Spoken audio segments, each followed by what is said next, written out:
Ladies and gentlemen, welcome to the final round of Reality Check. This final round brings together our top participants for a structured, high-intensity policy debate on India's union budget, examined through the expectations and aspirations of Gen Z. We begin the ceremony with classical song by Kaushiki, followed by Ganesh Vandana by Priyal Dhadich and Harsha Bindal, seeking blessings for wisdom and clarity.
गणनायकाय गणदैवताय गणाध्यक्षाय धीमहि गुणशरीराय गुणमण्डिताय गुणेशानाय धीमहि गुणातीताय गुणाधीशाय गुणप्रविष्टाय धीमहि एकदन्ताय वक्रतुण्डाय गौरीतनयाय धीमहि गजेशानाय भालचन्द्राय श्रीगणेशाय धीमहि एकदन्ताय वक्रतुण्डाय गौरीतनयाय धीमहि गजेशानाय भालचन्द्राय श्रीगणेशाय धीमहि.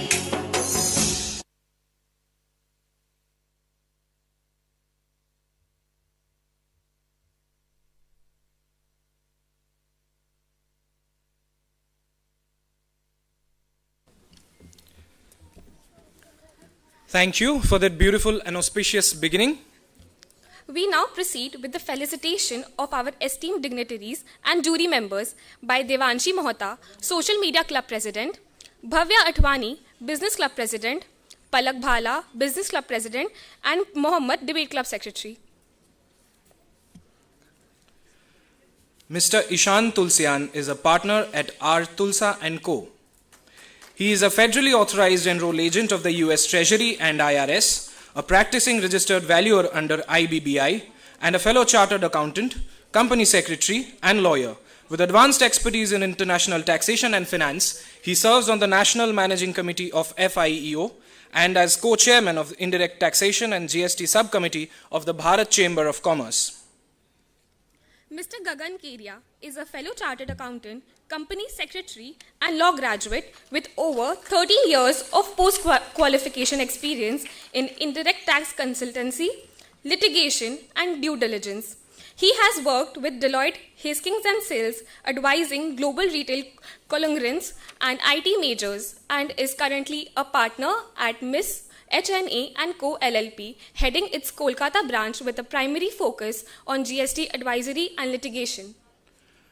Dr. Shomi Bodua is the principal and professor at the Army Institute of Management with over 25 years of corporate experience and a strong focus on mentoring young professionals, an expert in strategic planning, portfolio strategy, sales and distribution, and financial education. He holds an MBA in production management and a PhD in supply chain and logistics management. He was also a keynote speaker at the National Conference on Artificial Intelligence held in May 2025.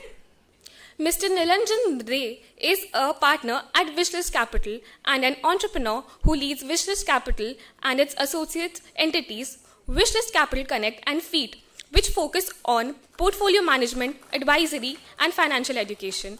A regular writer and a speaker on personal finance, his work appears across leading financial media, and he also anchors Sanchay, a Bengali platform on financial planning.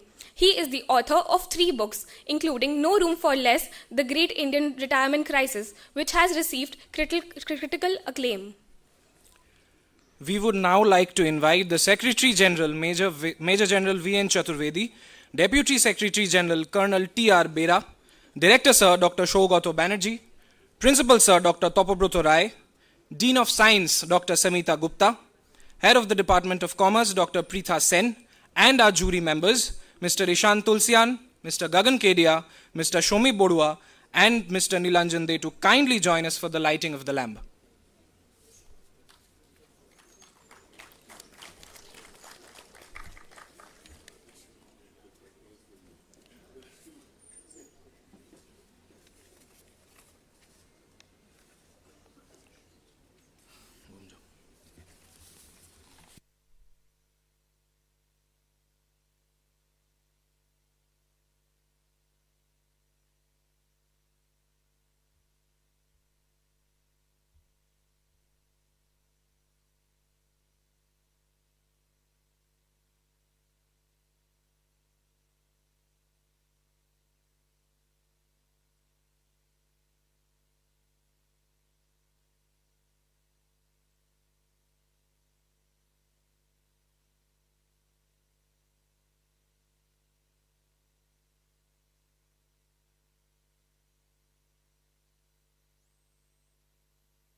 The lighting of the lamp symbolizes knowledge, positivity, and new beginnings.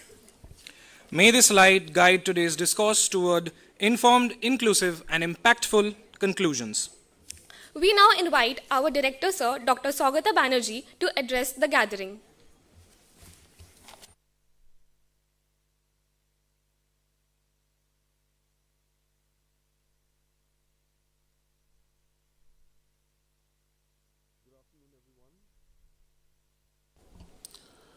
Good afternoon, everyone. I would like to extend a warm welcome to all of you, to Major General V.N. Chaturvedi, Secretary General, to our Deputy Secretary General, Colonel Bera, members of the jury and moderator. It gives me great pleasure to introduce this debate, which is the first of its kind, organized by the School of Commerce of J.D. Birla Institute.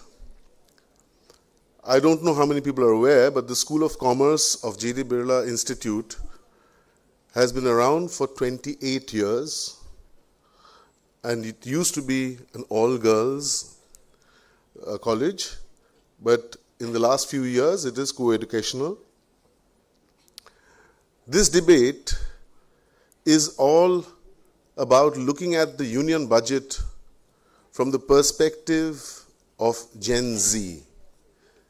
So the population, the part of the population that is our future, that's what we want to bring out in this debate. And I'd like to appreciate the immense amount of hard work that has been put in, first by the School of Commerce, professors, and last but not the least, the students. They have actually been shouldering the large chunk of the responsibility, and students in general, as well as student office holders, from the student council, and from the different clubs. And the 3 clubs are represented over here. So all the club members, all the organizers, I would really like to appreciate the work that has been put in. And I sincerely hope that this debate will bring out what Gen Z thinks about the budget and what it would like to be in the budget in the coming minutes. With those words, I'd like to declare this open. Thank you.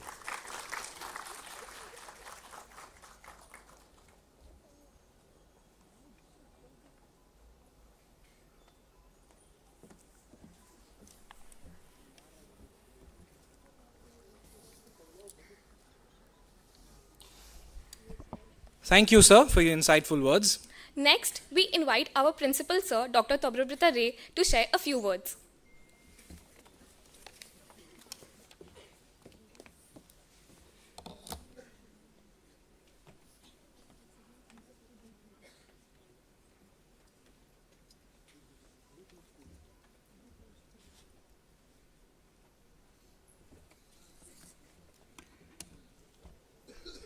A very good afternoon to all the dignitaries present here today, the Secretary General of Vidya Mandir Society, Major General V.N. Chaturvedi sir, Colonel Birla sir, our Director, Dr. Saugata Banerjee, our Admin Head, Colonel Dibyendu Tripathi, Dean Science, Dr. Samita Gupta, and the moderator and the juries for today, who I understand all of them have very busy schedule and they have come to us, they have come here on a very, very short notice. And we are grateful that they could make it and be here today. J.D. Birla Institute is charting fresh pathways and courses forward. This flagship event of the School of Management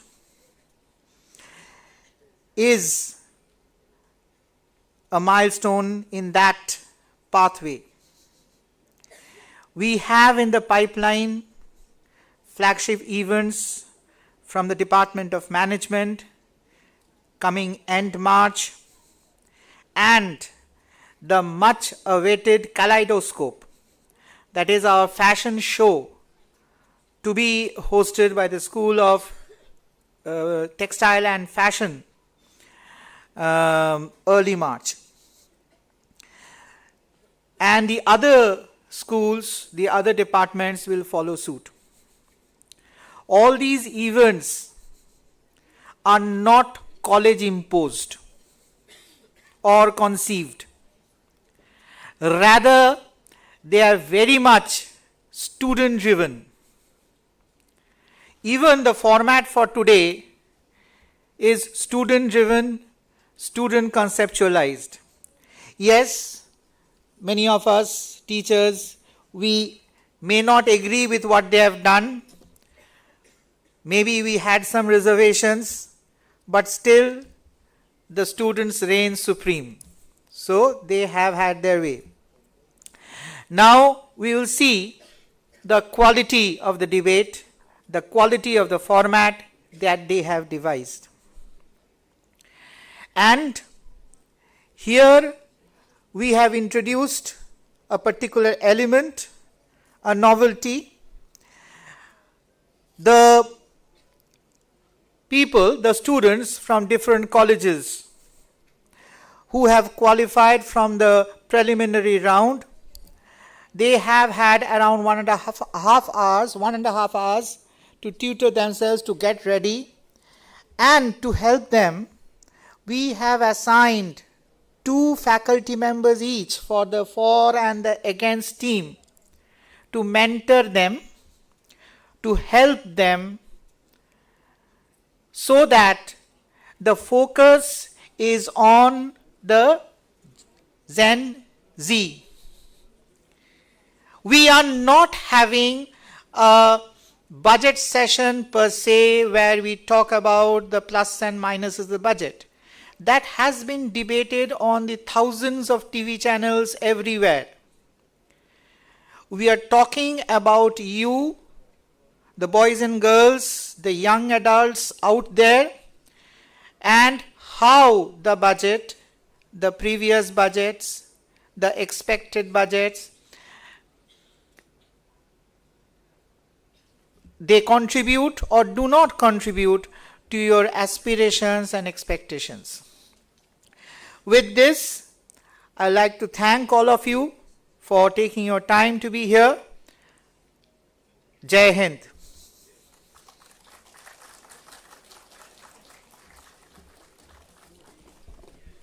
Thank you very much, sir.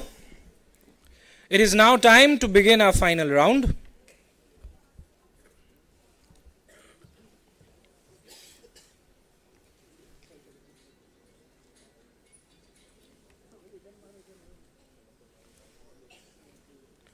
I would like to kindly request our moderator for the day, Mr. Nilanjan De, to kindly come up and take the moderator's chair.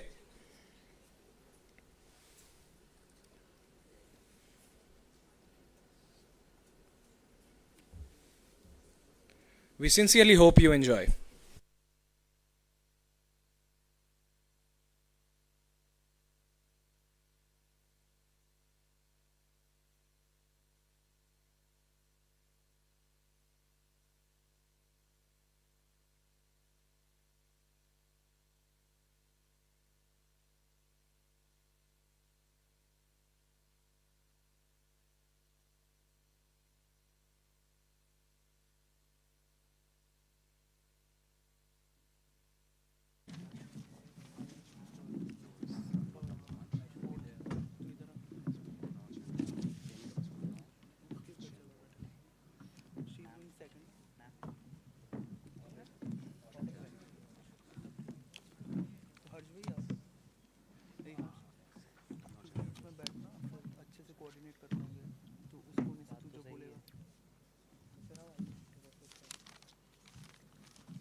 Hello, good afternoon, a delightful spring afternoon, and we are here to debate the motion being, it is the opinion of the House that the Union Budget 2026 maximally serves the interest of Gen Z. A very interesting word, I thought, a very critical word, maximally. And to tell you about the rules very quickly, we'll have two teams, one for and the other against. And each team will make opening statements, each 4 minutes tops, 3+1, and to be followed by a minute-long rebuttal, to be followed by clarification to rebuttal for 2 more minutes. My name is Nilanjan De, and I'm here as the moderator. Let me tell you, think of me as a man who sits with the bell, and I shall ring it when your time's up. The first bell will ring after 3 minutes, and the next after a minute, and you must then stop immediately. So teams, participants, audience, let's play by the book, respect your timelines. Let's have a super debate with powerful, cogent, well-rounded arguments back and forth, and we can proceed now. And I invite Team 4 to get started on the ball.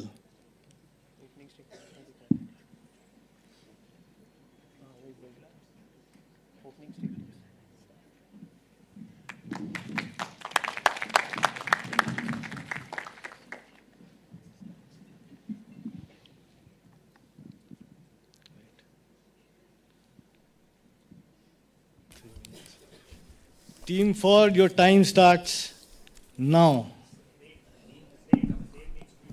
Okay, so my name is Harsh Kumar Agarwal. I am representing St. Xavier's College, Kolkata today. A very warm good afternoon to ladies and gentlemen, members of the jury and the honorable chairperson, sir, moderator, sir, who is present over here. I hereby present my views on the topic where I am strongly proposing the fact that this budget, the Union Budget 2026, maximally serves the interest of the Gen Z, a generation which is born between 1997 and 2012, which is currently in the age bracket of 14 years to as high as 28 years. So essentially, we are teenagers, we are entering the workforce, we are first generation businessmen, and we are first generation startup entrepreneurs.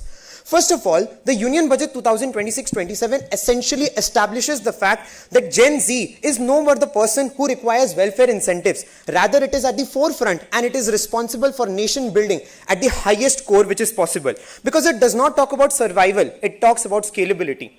I'll demonstrate this with an example, and it will be further carried upon by the proposition team members sitting with me.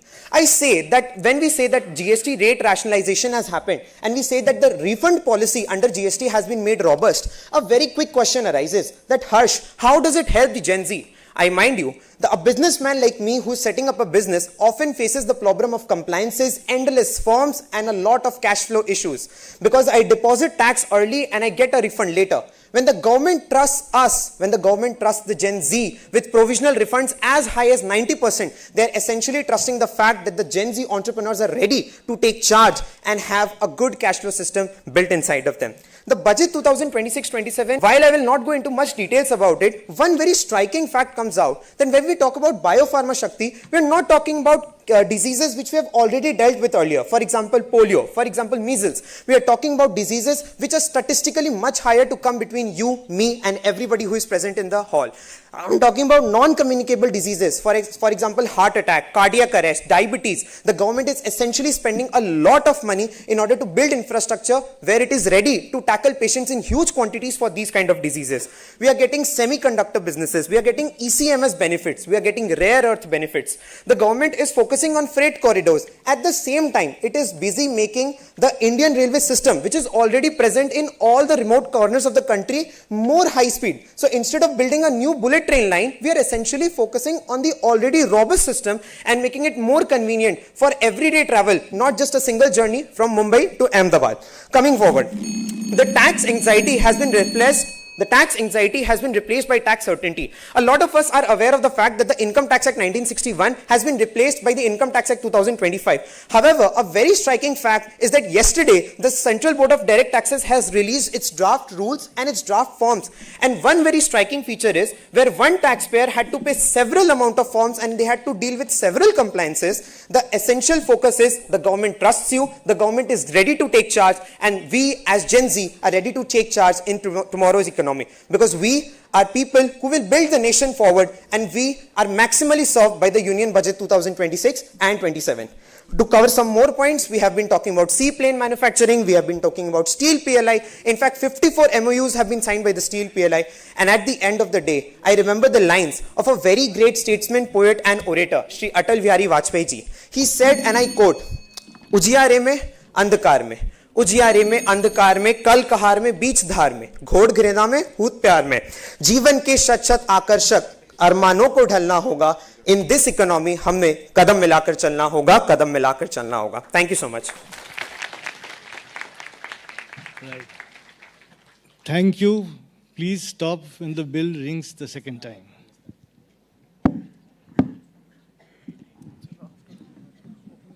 We now invite team against the motion for a 1-minute rebuttal. Please go up and introduce yourself. Can we, opening statement also rebuttal is allowed? Opening statement rebuttal is allowed. No, in the rules it was not. Just a minute.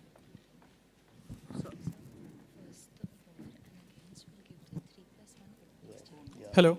So my name.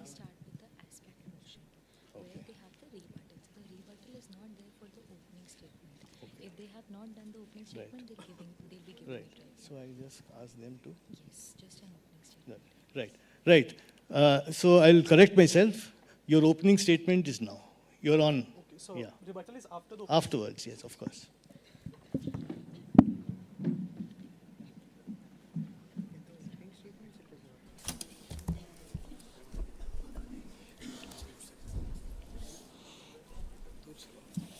Am I audible? Hello, hello. Am I audible? Okay. Starting on the self countdown of 3, 2, 1. Good afternoon, ladies and gentlemen, respected judges. I am Soham Rudra and I'll be speaking against the motion that it is the opinion of the House that the Union Budget of India 2026 maximally serves the interest of Gen Z. Well, today this motion collapses under one simple truth. There is fundamental mismatch between who designs the budget and who is expected to bear its consequences. Ladies and gentlemen, there is a critical difference between maximally and optimally. Let us understand that maximally means doing the most possible, prioritizing one group above all others, which talks about the profit motive and short run period. Optimally, on the other hand, means doing what is more efficient and balanced, serving one group adequately while accounting and for competing national priorities. Ladies and gentlemen, when we speak about the concept of Pareto optimal budget, it means the government believes that it has balanced competing interests. To maximally serve the Gen Z population, the budget would have to reallocate its resources decisively in such a manner that it might mean that other groups can receive less. This distinction matters because the Union Budget of India 2026 may be argued to serve the Gen Z optimally but not maximally. There is no Gen Z is not the primary beneficiary of this entire budget. There is no disproportionate allocation, no targeted fiscal relief, and no exclusive policy that focuses on that places Gen Z above all the other demographics. Therefore, even if the House believes that the budget considers the youth interest, it is not the motion before us. The motion claims maximal service and not reasonable inclusion. On that standard, the budget clearly fails. Yes, ladies and gentlemen, the budget allocates funds for urban development, city economic regions, and high-speed rails. But to understand one simple thing, civic infrastructure is by definition population-wide and not a specific generation. It serves cities, not specific generation. In Generation Z needs immediate access to affordable housing, reliable public transport, and livable urban conditions today. What this budget offers, it's a multi-year project whose benefits will mature 2 decades later when Gen Z is no longer entering the workforce, but already burdened with debt and instability. Gen Z in India today is highly educated, deeply underemployed. This undercuts the government's claim that the budget maximally serves their interests. Apparently, according to the labor data, youth employment in India, ages 15 to 24, remains around 16%, significantly higher than the general unemployment figure, showing persistent joblessness among the youth, young entering workforce. Most strikingly, young people with secondary education are above and more likely to be underemployed. In 2 or more years without formal education, and underemployment rates for educated people are exceeding for those who are undereducated. Showing degrees not alone translate into jobs. This means Gen Z graduates, despite investing time, money and effort in their education, still face higher likelihoods of joblessness, revealing a stank mismatch between skills and opportunities, and one the budget celebrated skilling missions currently is failing to resolve. To end my speech, what is the result? A young professional earning their first post-college salary often finds that 40 to 60% of their home is eaten up by rent and commuting costs alone, a brutal mashup of highest rents, etc. Honorable Chair, a generation cannot be asked build on a nation's future while struggling to afford its present. A budget that promises its growth tomorrow denies today and does not serve maximal to Generation Z. And on this basis, the House must reject the motion. Thank you. Right. Thank you. We will have the speaker rounds.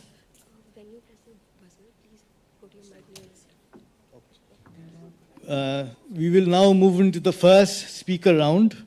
I invite speaker 1 from team 4 to present his argument.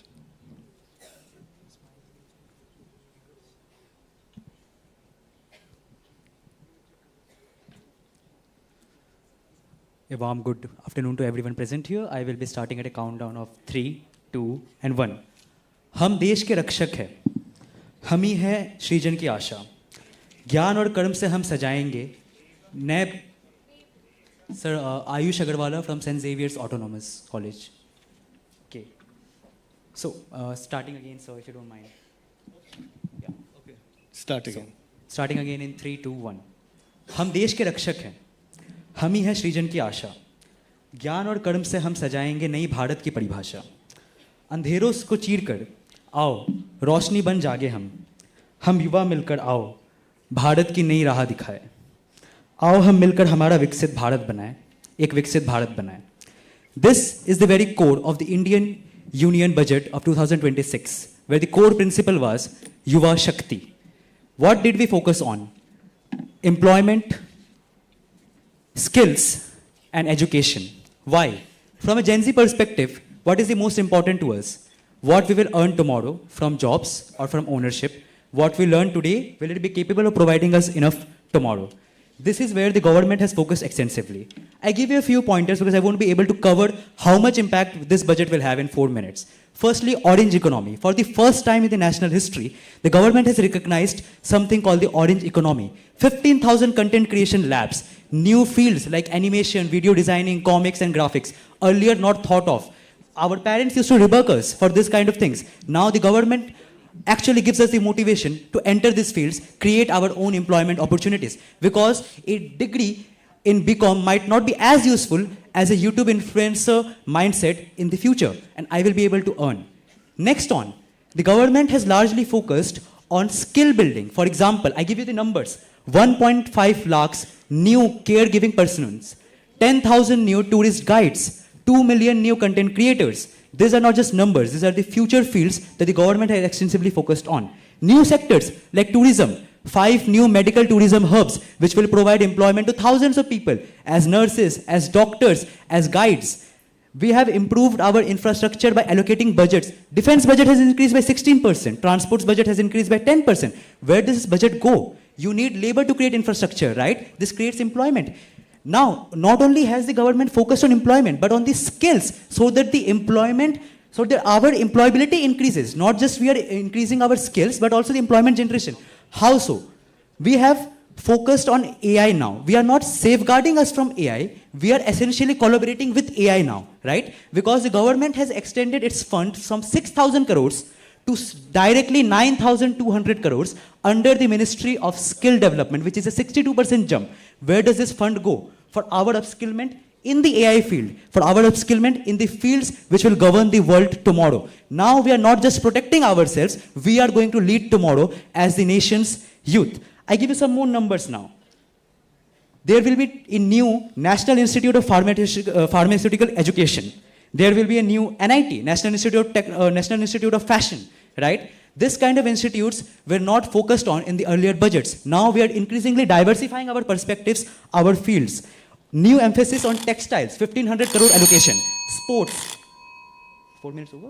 Sports, 500 crores allocation. New manufacturing capacities, 40,000 crores for semiconductors, 10,000 crores for SMEs. Where does this money go? Into our employment, into our skills. And that is how, when we educate ourselves into the right fields, right skills, we ultimately become the leaders. That is how India will gain its advantage of demographic dividend, the most important concept, because India is the only nation in this world which has a sustained demographic dividend till 2050. We can utilize our youth potential today to be the largest economy in this world, because no other nation has as much youth potential as India.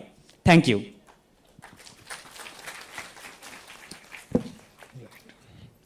So, right, question, yeah, rebuttal.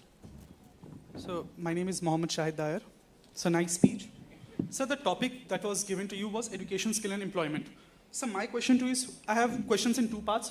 Number 1, in India, annually more than 12 million youth are added in the job market.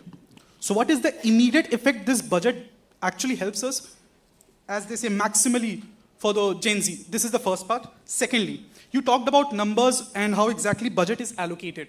So yes, the budget for education has increased by 8.3%, but as per the Kothari Committee or even the Niti Aayog, the percentage of GDP that needs to be allocated to education is 6%. Now I know it cannot be allocated in one go, but a step can be taken forward to that. When exactly So this can you thing come was to the said. question, please? I have 1 minute to answer, right? Okay. Yes. 2 minutes you have answer. So I have 2 parts. Number 1, what is the immediate response of the youth that is added in the job market? Secondly, how do you actually defend the budget allocation which is for the education sector?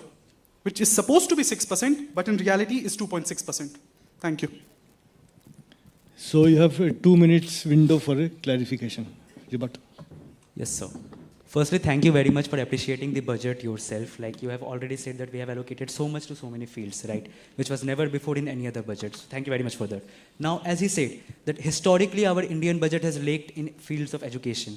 But today we are at least improving, right? We cannot say that, okay, if I was 0 today, I will become 100% better in the very next day. It is a gradual step-by-step process, right? We cannot it is not a game where we can improve our levels every day. You have to go by steps. For the first time, we are focusing on orange economy. For the first time, we are focusing on new fields, which will give us dividends 5 or 7 years later, right? Now, for the first part of the question, the immediate effects. Okay, we are setting up medical tourisms, tourist guides, and new skill-based AI courses, which hardly have a gestation period of 6 to 12 months. This will create immediate jobs in the market. And most importantly, it will prevent the displacement of jobs which is happening. All of us are really scared of AI, are not we? That it will take our jobs in the accountancy field, in the taxation field, ITR filling will be done by AI, or everything. It will displace more numbers in jobs which will actually ever be created again, right? So if we are upskilling our youth now for this AI thing, we are actually making them ready so that their jobs do not go away. They can actually outsource their talent globally, because ultimately we have a huge youth potential market which can be outsourced as well, and our youth won't get unemployed.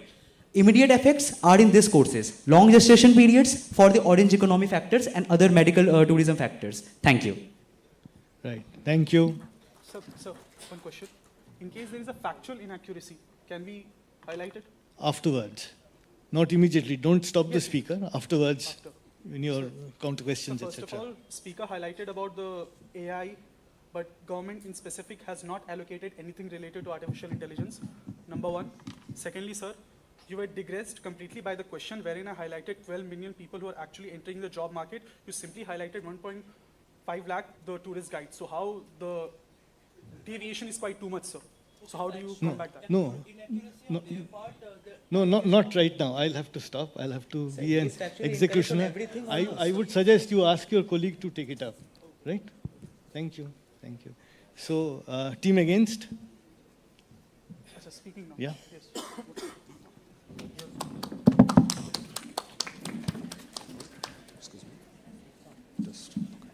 Hello. Am I audible? Am I audible, sir? Okay. Please start. A very good afternoon to one and all, respected judges, participants, and my dear friend. I am Derek Sarkar. Today I'm going to speak against the motion. Derek Sarkar. Speak on. Yeah. Okay, sure, sir. So, as the union budget has mentioned, that there's lots and lots of things are going to be done, which seems to be an opportunity. But currently in this union budget, we have been observed there has been no gender equality gap, which is mentioned in this union budget. Second of all, I want to speak the unemployment rate, which is 9 to 12%. So according to, if there's so many opportunities being created, so why there is 9.12% unemployment rate? And third thing I wanted to mention, according to the Graduate Index of India 2025, there's 46.2% unemployment are still there in India. I repeat, 46.2% still unemployment people are there in our country. So which could basically leading to the term of the gig economy. So what we can understand by the term gig economy, the gig economy we can understand Swiggy, Zomato, and all the delivery. But if the education accuracy is precisely given properly, then why the most of the people are choosing this platform as a gig economy? So the second thing is that, in order to counter this, the government has already funded 5% of the fund, which is going to be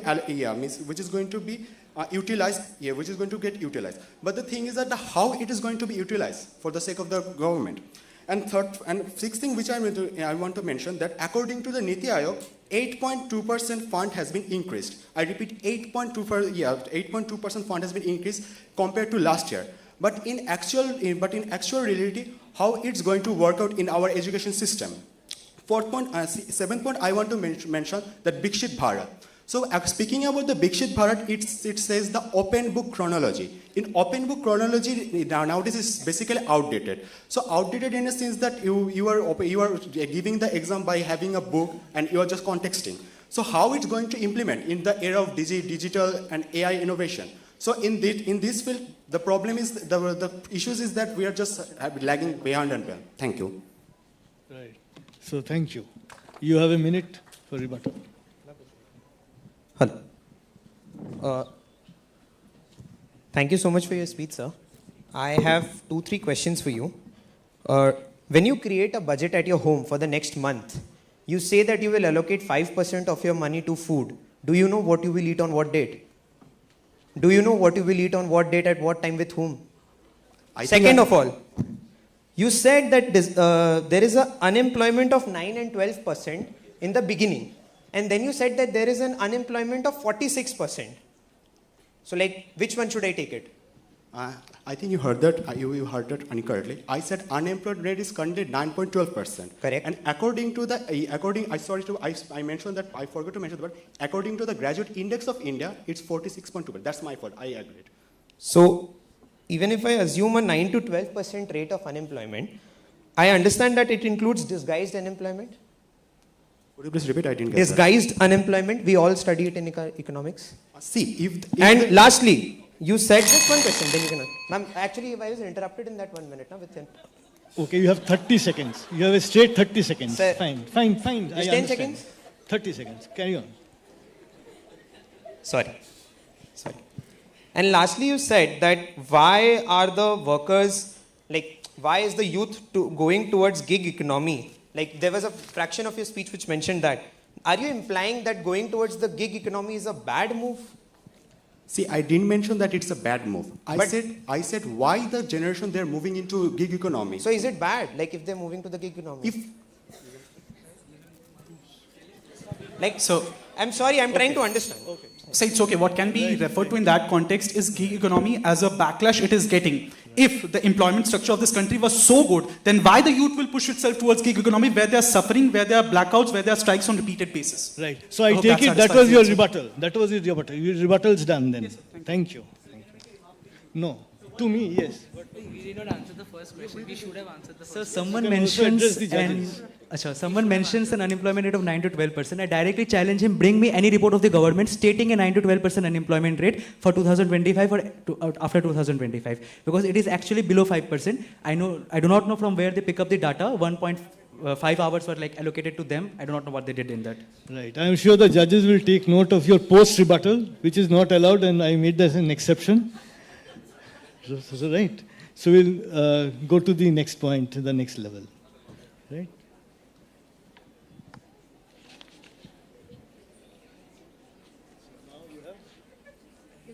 Second team, yeah. Your turn. Who's turn?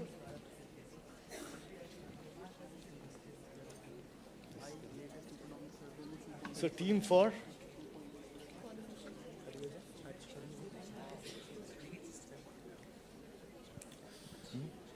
Ma'am, may I start? Sir, my name is Priti Dasani. I am representing ICASA, ICI.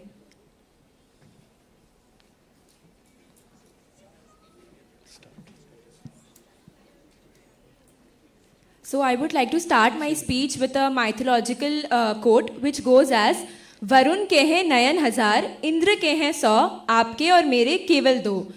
Our human vision is restricted to just 2 eyes. However, if you try to have a panoramic vision of that of Lord Varuna, you are actually seeing the bigger perspective, the broader arena. That is what the Gen Z would actually want to see. Today, I am talking about a very controversial and most awaited topic in a budget, that is taxation, income, and what is there for young middle class. Now, answering it in a very Gen Z way, in the proper Gen Z lingo, that is what is the government bringing to the table. That is what do I bring to the table? The response of the government for us. Starting with the first thing, that is taxation. Every transaction that you make has an implication of tax, whether direct or indirect. Starting with the first one, that is the change in STT rates. We as Gen Zs are over-enthusiastic. Demonstration effect has a very large impact on us, and every influencer out there is impacting our financial decisions. So the move by government to increase rates on options and futures is something on a positive end, where it is looking at our mindset and wanting us to make proper financial decisions. Coming to the second one, that is a change in the taxability of buyback shares. Earlier, during Budget 2025, the taxability in case of buyback shares would be that it would be considered as a deemed dividend, taxable at the normal tax rate, and then eventually the capital loss on purchase of such shares would be treated such so. However, now it has been simplified such so that it will be treated as a normal transaction of sale of shares, where there is less confusion to understand what is the implication of the tax there. Now, we could also see that the government is trying to accommodate our wants and needs rather than incentivizing us.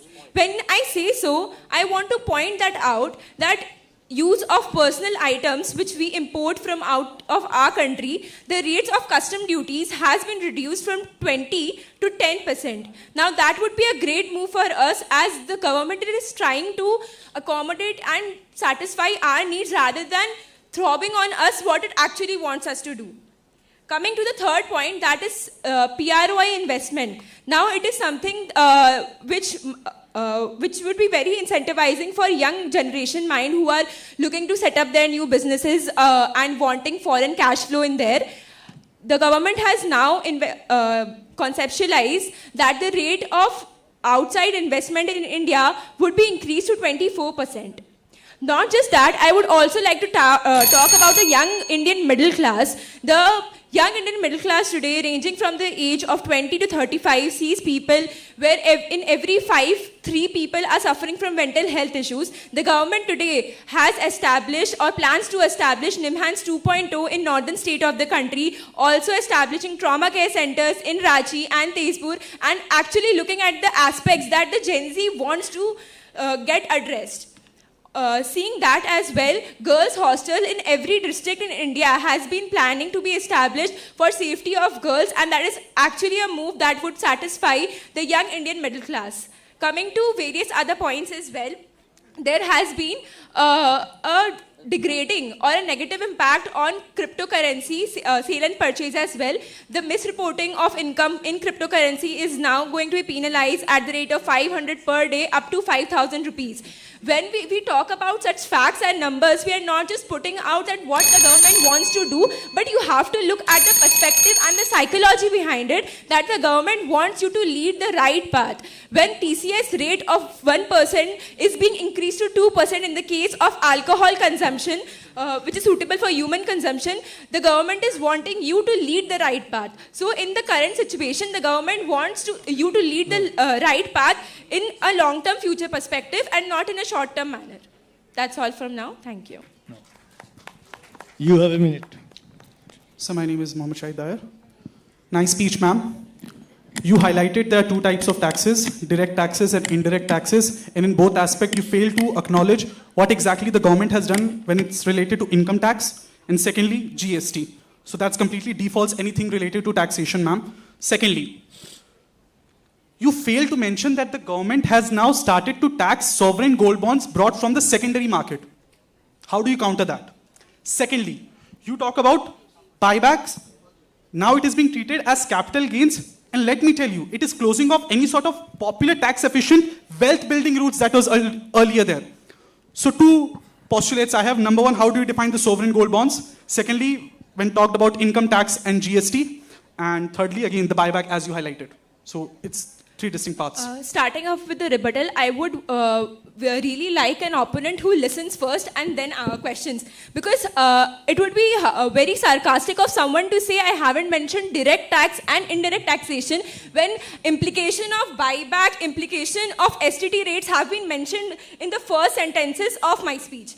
Saying that first, coming to SGB sovereign gold bonds, the taxation has been changed, wherein if you hold sovereign gold bonds that have been originally issued by RBI, you are getting the exemption in that. However, if you have bought it through some recognized stock exchange, you are not getting exemption there. So you have to see in the hindsight the mindset of the government, where in the last year, 2.5 times at higher value, the SGBs were redeemed. And the government expenditure on it was quite huge. So that is a place where government wants to play accurately and does not want its cash flow to be affected right there. So when you're talking about sovereign gold bond taxation, you also have to see that what the government wants, the implication in the government expenditure. Coming to, I did not talk about what changes in GST. First of all, GST is an indirect tax.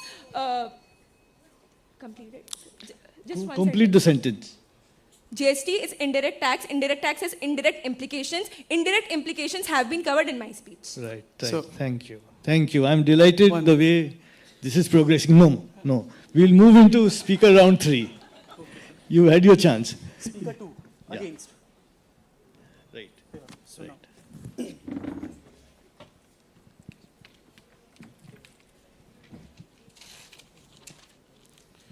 So I would like to begin my speech in 3, 2, 1. So basically the government of India highlights in its budget that we have not actually talked about taxation domain. My name is Mohammed Shahid Dayar. The government of India, can I restart? Yes, you can. My name is Mohammed Shahid Dayar and I'm representing ICASA, ICAI. So I'm starting in 3, 2, 1. So the government of India basically highlighted the postulates of taxation, stating the most important aspect of direct taxation and indirect taxation as it is income tax and GST. Now, before I bring about my speech, I would like to highlight to the audience and respected moderator what exactly is the bracket creep effect. In bracket creep, what exactly happens is you have to adjust the tax slab rates based on the inflation so as to ensure that the purchasing power that is in the hands of the ordinary citizen is not that much affected by the taxation regime. Now, coming to the question where exactly it is connected, I would like to give an example. For example, earlier a Gen Z earning 10 lakh rupees actually has to pay, let's say, 10% taxation. Now, due to inflation, his income has increased to, let's say, 10,50,000, but as a result, you need to understand that the slab rates are still the same. As a result, this is what the bracket creep effect actually happens. Now, the government says that it has brought GST reforms, and last year the standard deduction and all combined net effect income 12,75,000. You don't need to pay any sort of income tax. But the government has not actually levied or stressed importance to Gen Z or the youth income. Matter of fact, it has only broken up the bracket creep effect. Secondly, when it comes to GST reforms, I would like to highlight, sir, if the government says that the GST has been reduced, let's say any sort of tourism on any structure, it is decreased by 18% to 5%. My question to you is this: will the government actually give a mechanism that ensures that the benefit is actually transported back to the ultimate consumers? For example, if the GST rate is 18% and now it has been come down to 5%, we need to understand if the manufacturer is increasing the price, will it actually go back to the Gen Z that is actually looking forward to? Secondly, talking about the STD, ma'am told. Ma'am, let me tell you, P. Chidambaram introduced STT because there was no long-term capital gain on equities. As of now, we do have taxation system for long-term gain, and STT has increased. Now, yes, you might come and say that, yes, it is sort of gambling prospects are minimized, but you need to understand that you cannot actually de-incentivize the speculators of the market. So how do you exactly combat the situation? The foreign investment, as they get the reduction in the rate. The government actually understood this thing after more than $23 billion were taken from the Indian market. Wow, congratulations, a new world order we are coming back to. Secondly, the income tax structure. Sir, the topic is taxation, income, and young middle class. I would like to correlate all of them together and say it was in the first time in the history of India where the personal income tax was more than corporate tax. But still there was no any change in slab rate, wherein it was proposed that the standard deduction could be at least brought up to 1 lakh or 1,50,000, but it didn't happen. So what exactly young middle class got out of it? Absolutely nothing. So no direct benefit in the form of taxation or indirect taxation. I do not see it that way. Now coming about the most important thing that is highlighted in TCS and TDS structure. Sir, ultimately, no matter what changes you make in TCS and TDS, the person has to pay it. So what exactly is I am, as a Gen Z, I'm going to benefit out of it.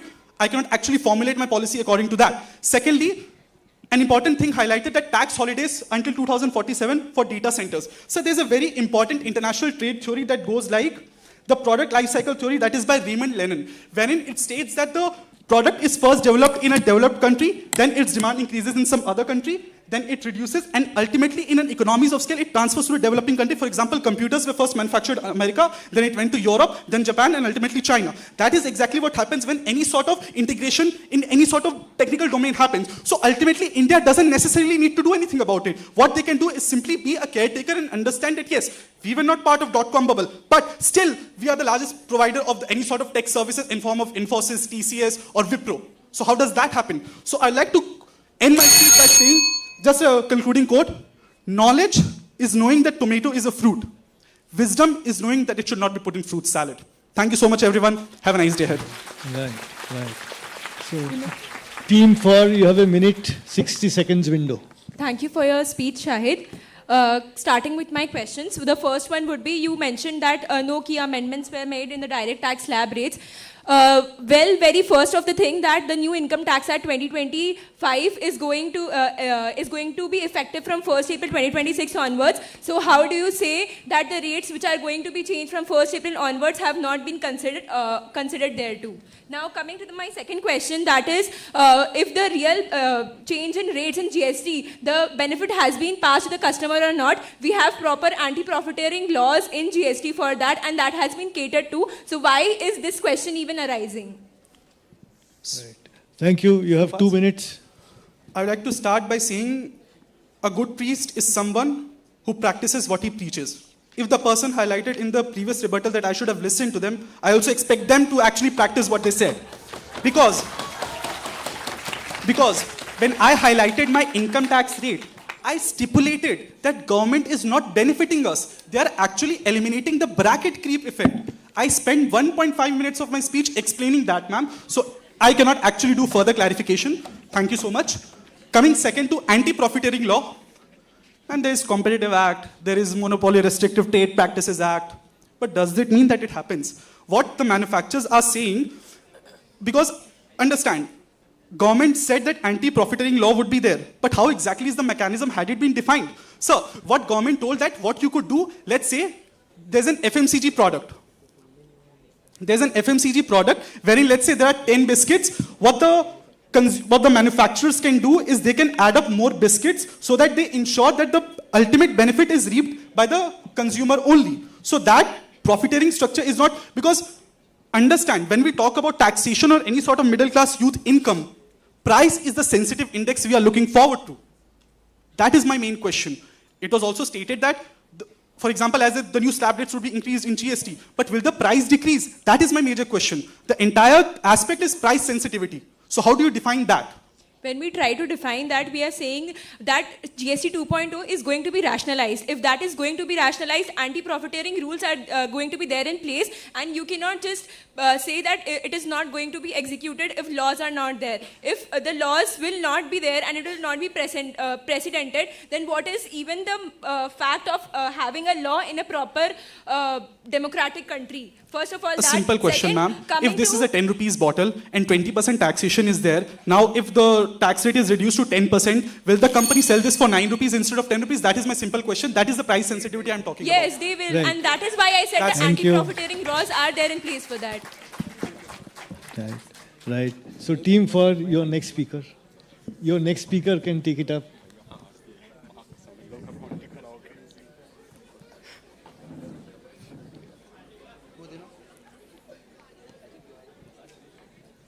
So speaker 3, please introduce yourself.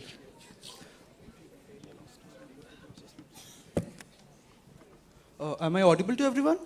Okay, thank you. So I'll start on the countdown of 3. Sumit Singh sir from Goenka College of Commerce and Business Administration.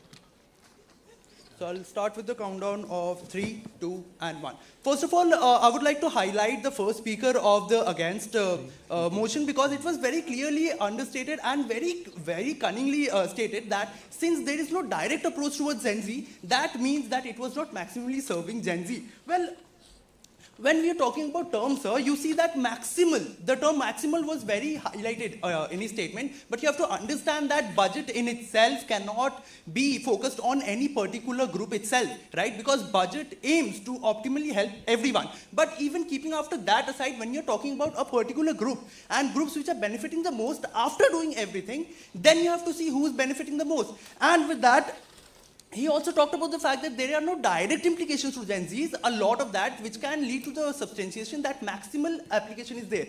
Well, sir, there are also indirect applications which I will show you now, and that will lead us to substantiation of my point. Second thing, the factual inaccuracy that there was no AI inclusion in the budget even after it was introduced. So it was very factually wrong, because in Agri Vistar of 150 crore allocation, in that it was specifically mentioned that AI integration will be there. So sir, I love your enthusiasm for asking questions and giving speeches, but at the same time that energy should also be used towards researching and giving right factuals.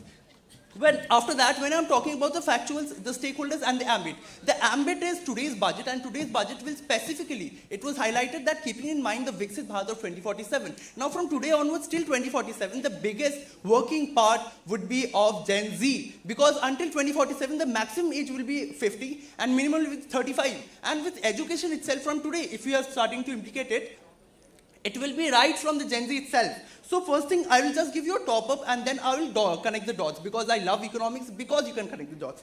The first thing is 10,000 crore SME support, right? The second thing is capital expenditure of 12 lakh crores. Third is ECMS, that was doubled to 20,000 crores, and the last one is NRIs, the investment that I can do. That was doubled from individual 5 to 10% and overall from 10 to 24%. Now, how do we connect the dots? First of all, the innovation part. In the innovation part, you can see that there was a lot of implication in the biomedicine sector, which means that we are more focusing towards such parts which is not very expensive on the first hand, but at the same time, it can serve large masses. Second, the semiconductor in order to include IPs, right? In order to generate IPs, and we have also seen the new generation of 2 nanometers microchip, which was very, very integral for our country.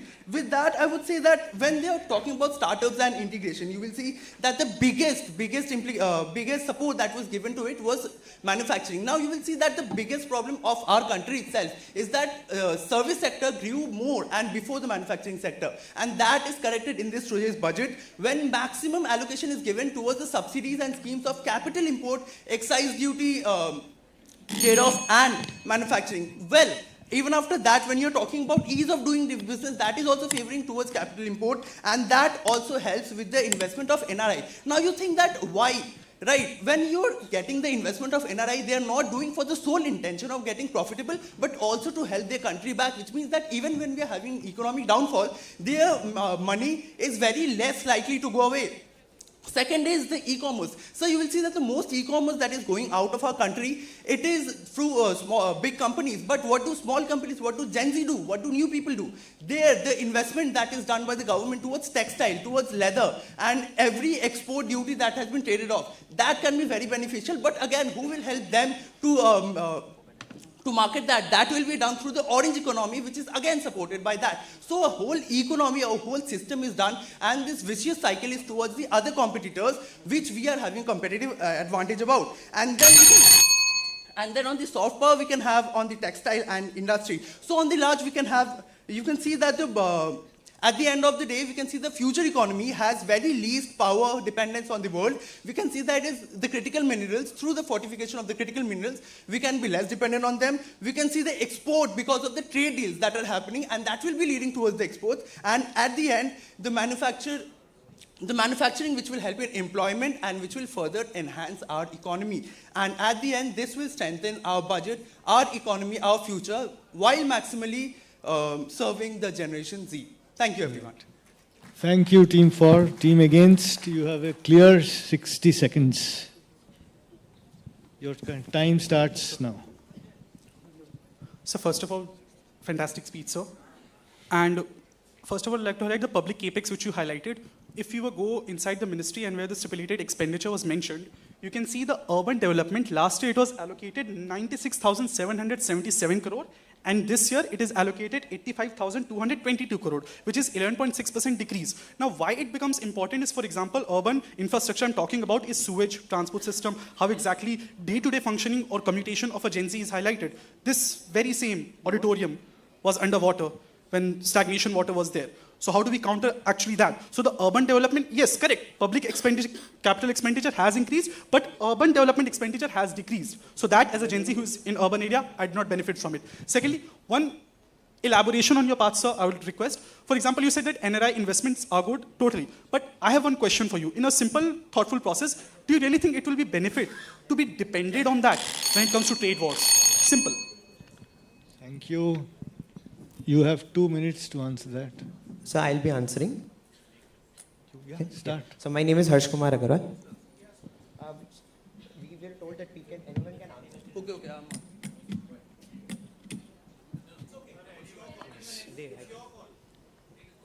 Okay. So my name is Harsh Kumar Agarwal.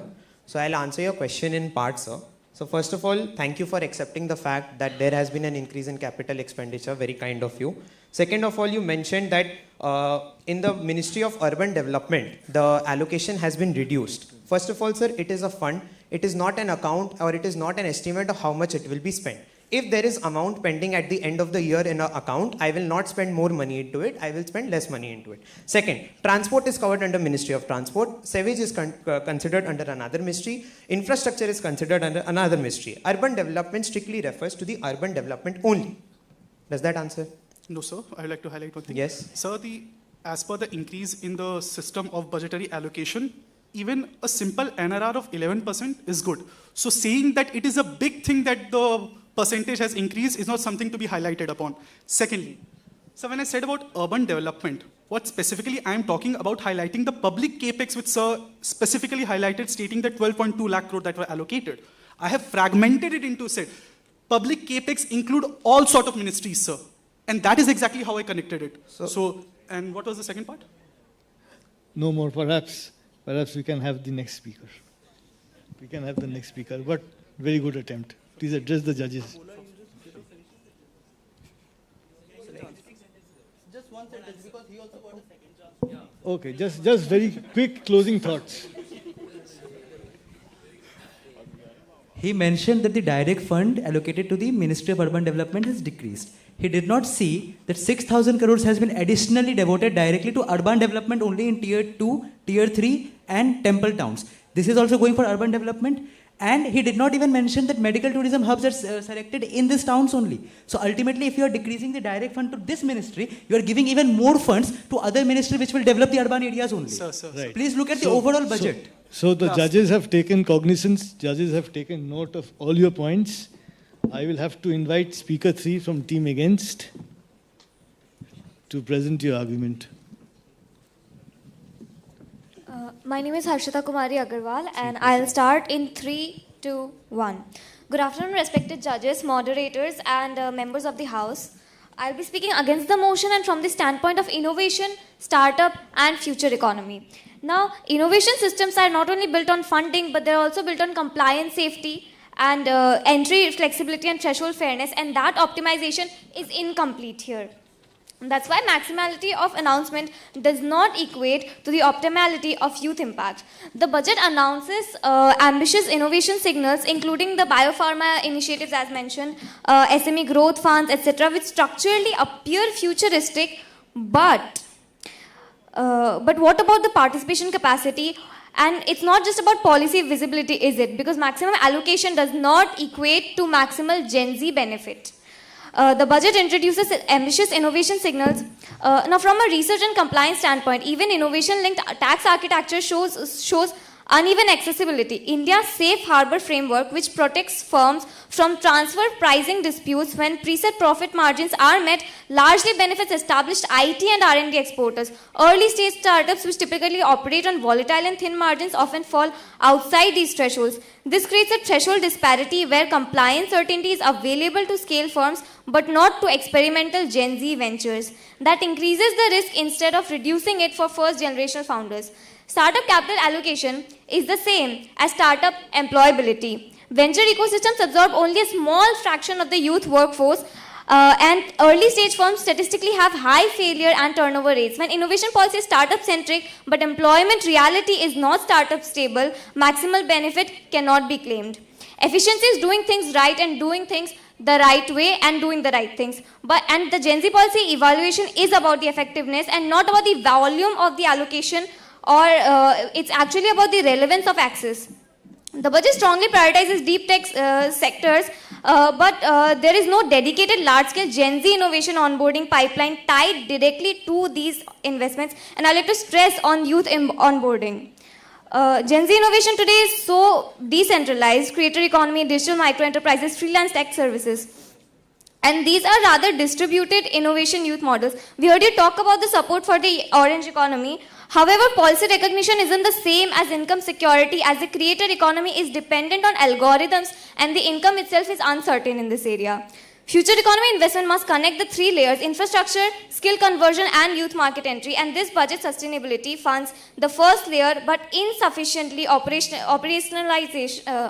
operationalizes the third. Therefore, from a Gen Z innovation perspective, this budget is future-oriented but not youth-optimized. It expands innovation capacity but not proportionately Gen Z access, and for that reason, it does not maximally serve the Generation Z. Thank you. Are you done? You still have a minute.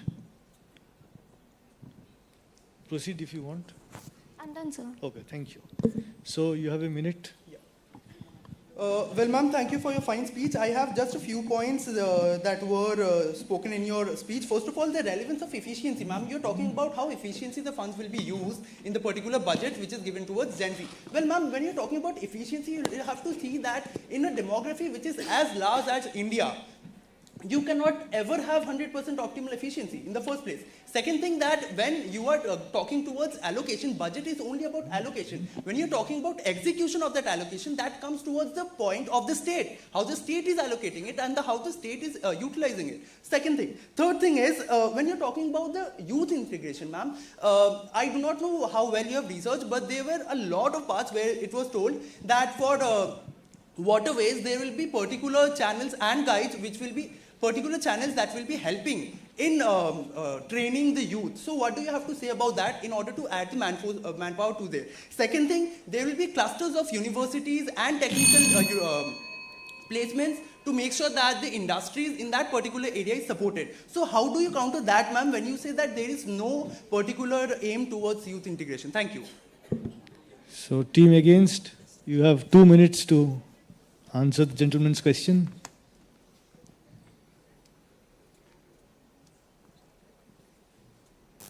So, good question, sir.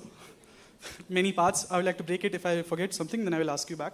Number one, sir, absolutely correct. Spot on. 100% efficiency is not possible. But the fact of the matter is that if you're actually asking for votes of more than 140 crore people or say 100 crore people in the voter list, as you can see, I expect at least an assurance from the government that yes, actually we are looking forward to, instead of giving a percentage of the total thing.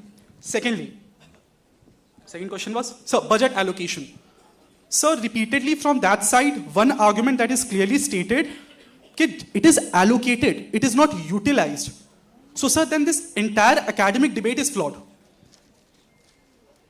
I want to say you, sir, last year for the Pollution Control Board, actually the budget allocated was 1,031 crore. But the amount that was utilized was only 16 crore. At a time when Delhi was having AQI of more than 561. So if allocation and structure-wise you're talking about, sir, then this entire debate is flawed. We cannot debate. We cannot say that 98,000 was given to SMEs or any sort of structure. Okay, sir. And I've forgotten the third part of the question, sir. It's okay? Thank you so much, sir.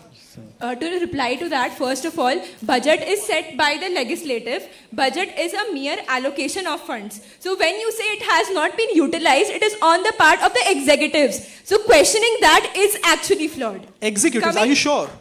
The ministry is the executives. Judiciary, executive, legislature. Are you sure? Legislature creates the budget and it is implemented. Executive signs it. And in executives, I do not mean the literal definition given in the constitution. I am taking that as a generic term which people use in their everyday language. Thank you for clarification. And also, to sum it up, when he's talking about the fact that the academic discussion over the point of debate is futile because we are talking about his implication rather than... Wait. That we are talking only about the formulation of the budget instead of allocation. Wait. At the very same time, you will also see that there are discussions and there are 0-hour sessions even after the budget speech is given. Even when it cannot be undone, it has to be passed, right? So you want to say that even the parliament is doing something futile, right? No, the discussion needs to be there in the first place, right? The discussion needs to be there on the part of allocation, because if the allocation itself is wrong, that means the very basis upon which we are allocating something towards a particular direction is wrong. Thank you so much, sir, for highlighting what I was actually highlighting for that long. You have actually made it simplified for the audience. Thank you so much, sir. Wait. Right. And if that is not done correctly, then this cannot be futile. And with that, I would like to end. So, right. Just Thank a you. sense of debating etiquette. No, you have 30 seconds. No, you start and you finish. 30 so seconds. When I said that budget allocation if that is not happening, one presumption we have to take, again, I'm saying outside the box, that the government is not corrupt. Everything that is stated in the budget will actually happen in the way it is highlighted. It is them who said that just because budget is allocated doesn't mean it is going to be used. And I have proven them wrong, stating that, see, the government itself was not actually competitive enough to use the even pollution control board fund. So that is exactly how I shape my entire argument towards them. And sir himself actually highlighted what I was highlighting. So thank you. Right, thank you. Thanks so much. I now invite speaker 4 from team 4. Good morning, everyone. I am Mayur Sharma from St. Xavier's College, Kolkata. On the self count of 3, 2, 1. As a Gen Z speaker, my generation often gets labeled as impatient, overly critical. But today I stand for the motion. Because when we evaluate the Union Budget 2026 through the lens of climate responsibility, sustainability, and intergenerational equity, we see a meaningful step in the right direction. Like I said in my previous speech, to live a better future, we first need a livable one. The government has inculcated various points to make sure that Gen Z stay in a livable one. The government increased the allocation of the Ministry of Environment, Forest and Climate Change to around 3,700 crore, reflecting continued institutional changes on climate governance. More importantly, the budget announced 20,000 crore over 5 years for carbon capture and store technologies aimed at reducing emissions from heavy industries like cement, steel sectors that are difficult to decarbonize. Incentives and custom duties changes continue to support solar energy expansion and battery storage, helping India to progress towards 500 gigawatt solar energy. This matters because cleaner energy today reflects fewer climate disasters tomorrow. Capital expenditure above 12 lakh crore on infrastructure, transport, logistics, sustainable cities and economies depend on efficient infrastructure, reducing congestion, lowering fuel waste, and most importantly, improving productivity. Investment in renewable manufactured electric mobility, components, energy storage indicates that sustainability is gradually becoming a part of India's growth model. It is economic support. Sustainability is not just about environmental, it is also about economic support for MSMEs and startups, like my co-speakers mentioned in their speech. Intergenerational equity. Today's development does not burden future generation. Budget strongly focuses on skill development, education, innovation, and like a fellow content creator myself, I really like the concept of the recognition of orange economy, like one of my co-speaker mentioned in his speech. This recognition itself is intergenerational equity, acknowledging new forms of employment rather than forcing older generation outdated job models. Intergenerational equity does not mean stopping growth. It means growing responsibly. So future generations inherit opportunity and not crisis. To end in a Gen Z language, yes, we might joke about 6-7 in the budget, but when it comes to our future, Gen Z is dead serious. Because no amount of risk can fix what our planet will face in a crisis. Thank you so much. Done. Excellent, excellent, excellent. So, right. Sir, you mentioned about CCUs and the outlay of 20,000 crores in and of itself, the statistical values, right? I'll give you a problem, that is, there is no cap on fossil fuels which are based on industrial growth. There are n number of problems, for example, the informal sector workers who are linked to conventional support and efficient systems, they haven't been, been able to go away from fossil fuel linked logistics and then integrate themselves into the EV battery and solar models that you're talking about. Meaning that in the entire proposition's case, when you have sustainable development, you cannot have intergenerational equity. When you have equity, you can't have climate development. And when you have climate development, you cannot go ahead and say that we are going to be developing an efficient system in and of itself. You have contradicted yourself in the entire 3 minutes what the speech you gave. Could you please justify? So your question at the end of the day stands that if I want to have sustainability, I will have to fail intergenerational equity. Phrase your question. I mean, is that what you heard? No, I genuinely couldn't. Right, I'll give you right. You said CCU's outlay of 20,000 crores because that's the correct statistical data, right? A problem is that there is no current cap on fossil fuels based industrial growth. There is only technological capacity development.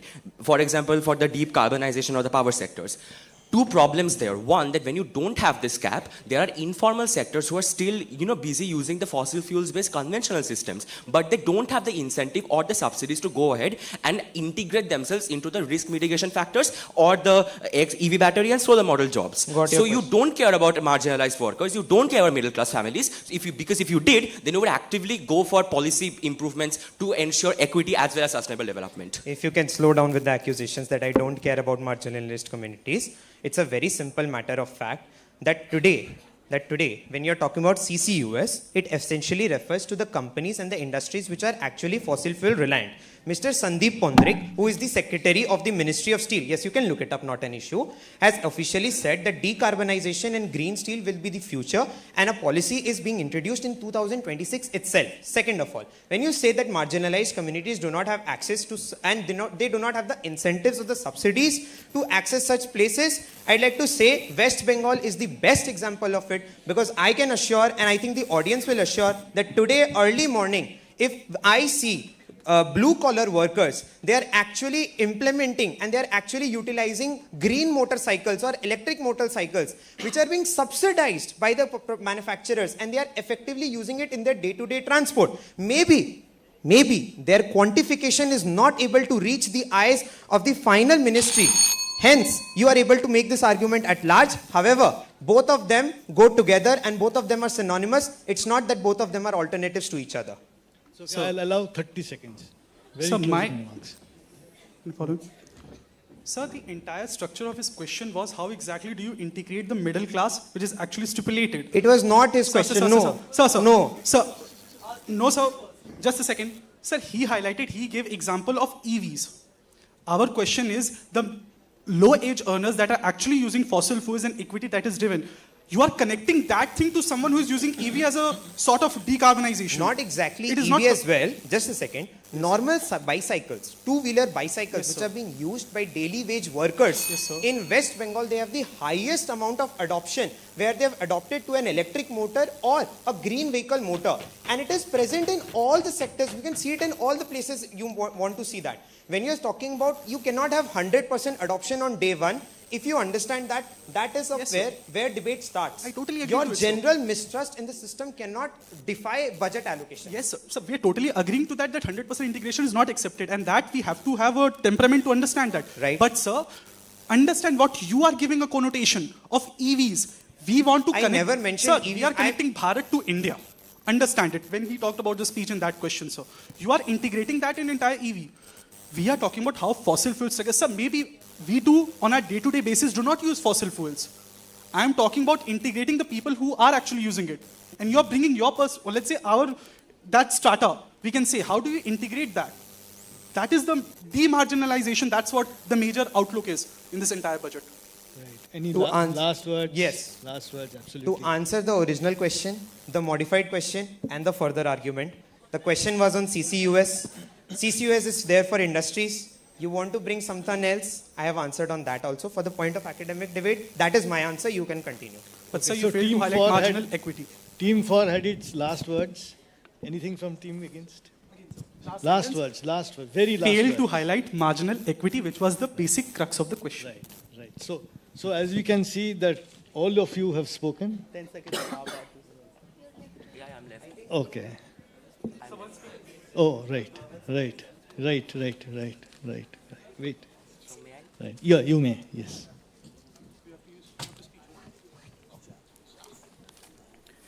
Right. Hello, everybody. I'm Shaurodeep Debnath. I'm from Jadavpur University. I'm the closing opposition speaker of the House today. I'll take one tap at every minute, if that's fine. Yeah, sorry.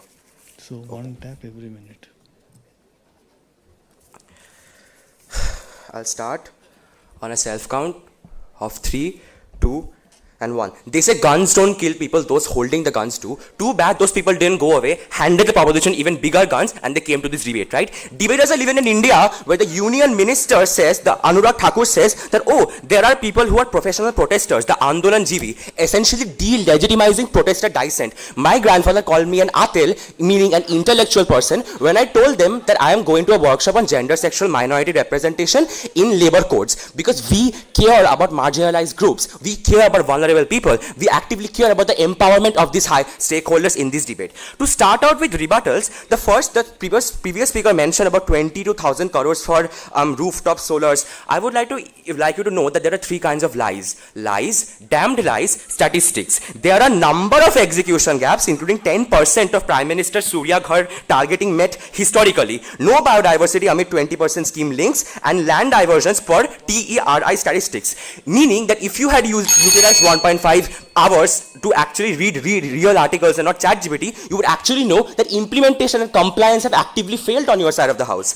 Second rebuttal is all these arguments about how 20,000 crore CCUs. I would like to explain this using an analogy, right? Meaning that understand that imagine Gen Z gets this really high modern looking mansion, right? And that mansion has a rooftop which is collapsing, which can be integrated to air quality. And we have a heating system which is an ancient massive coal furnace. Proposition suggests that building a massive expansion vacuum system, which are CCUs, to suck the smoke out of the air before it leaves the chimney, right? Entire problem with this entire thing is that in order to save the traditional infrastructural development, you're essentially completely negating the pollution control which is there, right? Meaning that in the analogy, the Gen Z develop chronic respiratory issues because the rooftop is still open and Gen Z is then forced to pay a 3% tax hike now for a filter that is being used for the CCUs. At the same time, they have to pay for the medical bills because they don't know how to breathe properly in the long run, right? Next, understand that there are, like I mentioned, a lot of regulatory problems, right? Here I want you to know that while Niti Aayog protects long-term capital-intensive projects, the Ministry of Environment, Forest and Climate Change has seen a relatively stagnation in real-time funding, meaning that they promised Gen Zers a green 2070, but what about the urban heat island? What about the stress crisis of 2026? Because even as the budget, promotes renewability, the Ministry of Coal records pre-production hikes, meaning that when these Gen Zs will eventually take over the stake of the entire nation, they will inherit a devalued coal infrastructure that will be responsible. Then they will be the one who is responsible for the decommissioning of this entire thing, meaning that our earnings aren't in our hands in the long run. But secondly, I want you to note that historically it has been a problem. In the future, it is going to be a problem. Then why do they care about this entire thing at all? I want you to highlight that Sumit Dada mentioned, rebuttal question, budget for allocation execution is outside the ambit. Well, I would like you to know that previous CAG reports on the National Clean Energy Fund have actually highlighted that these diverted funds are often used to balance the fiscal deficit in the long run, meaning that there is a loss of industrial opportunity in these high forest cover areas, meaning that Gen Zs have to choose between either optimally economically surviving in the long run or preserving the environment in the long run. And that trade-off is unfavorable for the long-term sustainable development, who are the major stakeholders in this debate today. Finally, I want you to note sovereign green bond mirage.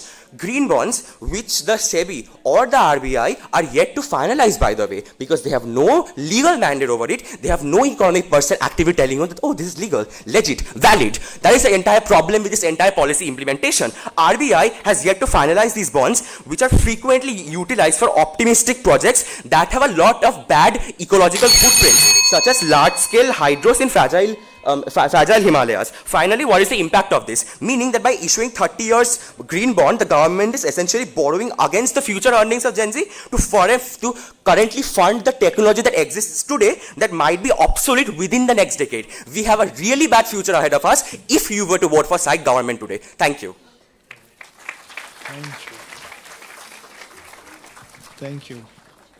Right. So you have a minute. So first of all, you mentioned in your speech that there are three types of lies, damn lies, and then statistics. And the very fact that you use them in your own speech explains your very own stance. So my question to you would be like, you have mentioned about CCU's 20,000 crore that I have, probably I don't know how you came to know about my inculcation of ChatGPT into my script, I don't know how, but you said that I have used that from ChatGPT and 20,000 inculcation of CCUs. Global emissions and all those stuff. So first of all, there should be a change in the whole ecosystem if we are bringing about the change to breathing issues, right? So what is your alternative on the situation? Because we cannot shift our plans ऐसे तुरंत नहीं कर सकते. We cannot shift it तुरंत. So like, what are your alternatives on this point? Because like vaguely mentioning about some, this is actually very right. So, Hello. before you answer, I would just summarize the whole point. It is simply that. But I when didn't you- ask for a summarization, so I understood. Yeah. I have to summarize because then you will have some other context, and then you will again give this, and then the side proposition. So better to give a summary. Yeah, sure. Right. So the thing that he was asking about that for CCUS, the fact that we are allocating this much and then again we are paying tax and again we are having breathing issues, which was the problem that you were stating, right? The fact that there is no alternative means through which we can have power generation in the first place, right? We have to integrate the alternative measures from which we can generate power in our country so that we can make sure that we are not dependent on fossil fuels. So if that is not in the first place, then welcome to a dark place and you are shouting and debating with me and there is no light, there is no microphone. Right. So first of all, we have to integrate that. And for that to happen, it will take a long time. So for the immediate measure of 20,000 crores, we are making sure that the implications of air pollution is very less in the first place. And then we can go on for countering that. So for that, All right. Last words. Yeah, last words. But like a few more, much time more because Not too much. Not too much. Yeah, we have 5-10 minutes. Yeah. So no, I'm just joking, sir. I'm sorry. Yeah, I'll start. Firstly, the statistical thing, right? Actually, it's so funny because that entire statistics was stolen by me by this individual named Shorja Das Gupta, an alumni of St. Xavier's College itself, who mentioned it in one of his speeches, and I thought that was extremely relevant in this case. Why so? Understand that if I were to draw a Venn diagram and tell you that every single person who has played Russian roulette, for example, the gun X thing, and if you were to find out what is the success rate of it, it will come 100% because the people who have survived Russian roulette is the sample size, right? Meaning that if you are giving a statistical evaluation of something, you have to give out the entire whole thing as a whole.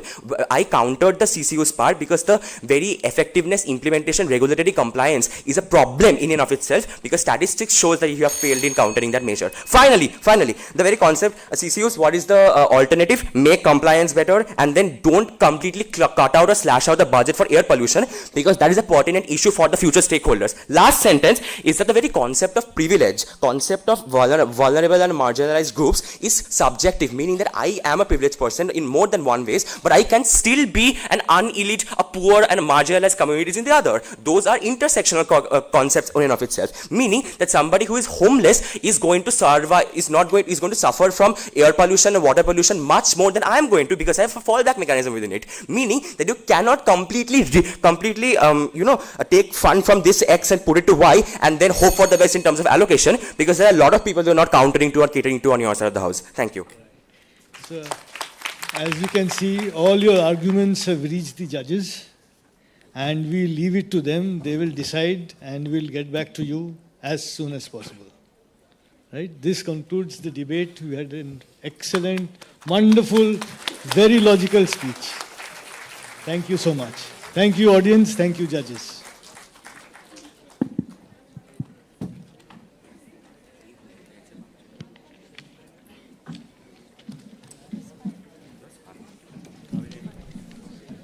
We are now taking a short break for the tabulation of the scores. Everyone is requested to be seated.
I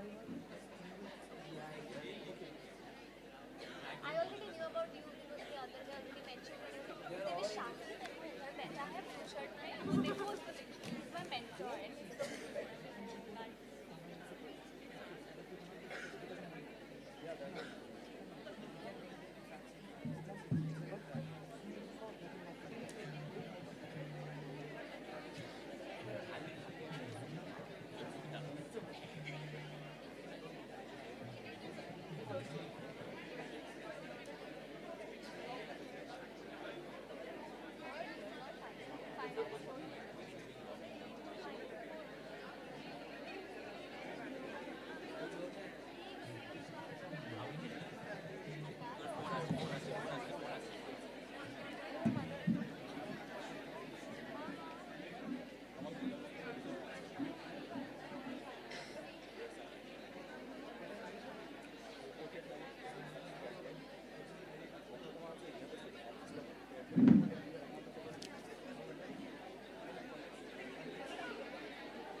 journey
medal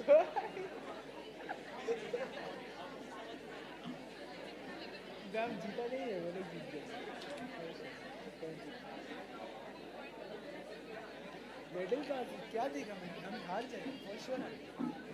मेरा speech सुना था? मेरा speech सुना? ठीक था? हाँ तो ready नहीं किया ना, 1 घंटा दिया था।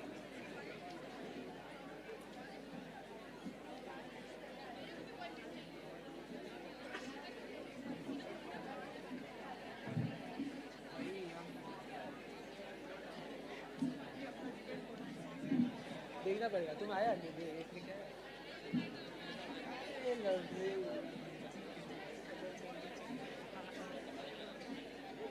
हो गया।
Okay.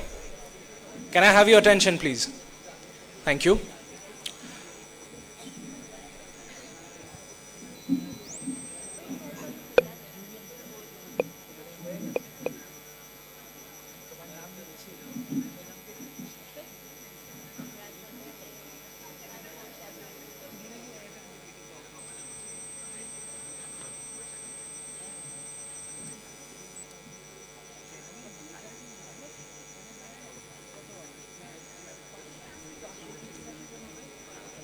Before the final results, we have a unique segment, something which has been kept as a surprise. Alongside our esteemed human judges, today's final round has also been evaluated by an AI judge. This AI, which was developed by me, Mohammad Hafizji, Secretary of the JDBI Debate Club, has been listening in, assessing today's debate independently, and has been scoring alongside our human judges using the same criteria. The AI judge will now be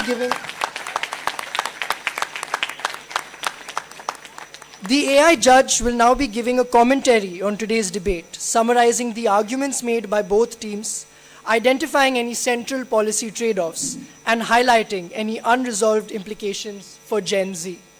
AI judge commentary. In this mock debate on whether the Union Budget of India 2026 maximally serves the interests of Generation Z, both sides presented detailed arguments. Below is a summary of their viewpoints, the central policy trade-offs, and unresolved implications for Generation Z. Arguments by Team A for the budget. Team A argued that the Union Budget 2026 is designed with a strong focus on Generation Z, prioritizing digital skilling, AI, and emerging technologies.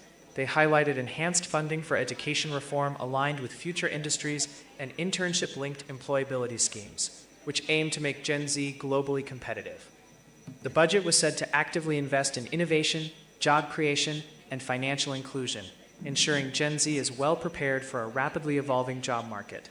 Importantly, they contended that the budget addresses previous failures by tying skilling initiatives to industry demand forecasting and AI-driven labor market analysis. They lauded efforts such as the establishment of decentralized skill hubs to address regional inequality and bolster employability. Arguments by Team B against the budget. Team B challenged the effectiveness of the budget, criticizing its reliance on long-term projections and rhetorical optimism rather than immediate impact. They highlighted ongoing issues such as unemployment, rising education costs, mental health challenges, and job market mismatches, pointing out that the budget fails to address these immediate crises adequately. They argued that the measures for skilling and innovation support were not sufficiently inclusive, especially for non-elite and rural Gen Z members. Concerns were also raised about the lack of concrete strategies for stable employment and mental health support, with an emphasis on how the budget overlooks the realities of financial instability and socioeconomic inequities faced by ordinary young Indians. Central policy trade-offs. 1.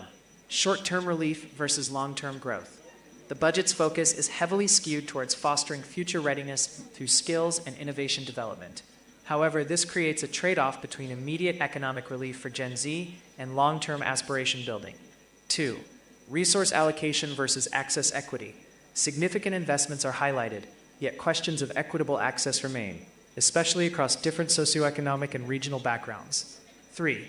Economic change versus stability. While aiming to transition to a digitally skilled, innovation-driven economy, the budget risks neglecting the need for current economic stability and employment security. Unresolved implications for Generation Z. 1. Equity in access. The debate highlights persistent concerns with the accessibility of opportunities for all Gen Z, particularly in terms of socioeconomic and regional disparities, especially those from less privileged backgrounds. Despite budget allocations, structural barriers continue to limit participation in skilling and innovation initiatives. 2. Economic security. Rising costs and an unstable job market remain significant concerns. While the budget proposes frameworks for future job creation, current employability, income security, and wage stability issues appear insufficiently addressed. 3. Environmental and social prioritization. There is ambiguity in how environmental initiatives align with Gen Z's urgent concerns about climate change and sustainability. Similarly, mental health support mechanisms seem inadequately prioritized or detailed, pointing to a potential oversight of Gen Z's holistic well-being. The debate effectively underscores the complexity of budgetary measures intended to serve a diverse, large, and aspirational demographic like Generation Z. While efforts towards future readiness are apparent, the gap between policy intentions and their immediate tangible impacts remains an area demanding further scrutiny and action.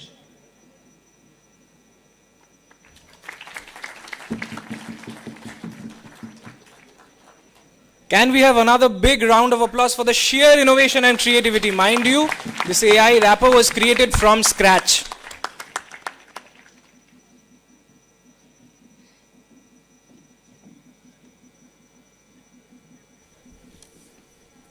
It is now time for the declaration of the results. We would like to invite our director, sir, to the stage to hand out the awards, and our moderator and the jury members to announce the results.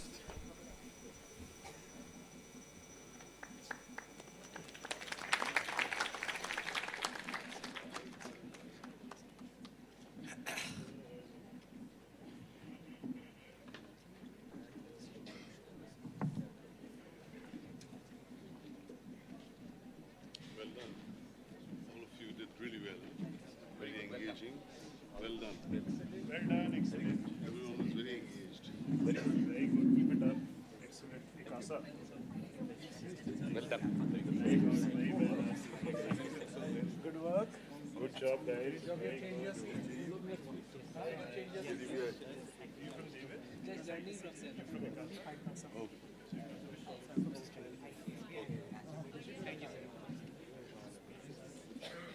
done, guys. Really well done. Which college are you from? I graduated from SXC, but I'm representing Very well done. You're having any poster like that, sir? But you can. You must be in touch with Mayur, of course. You speak to Mayur. my article should second year starting from 1st Jan, 31st December, so 2 months back. Doesn't make sense. Good. Very nice. Good.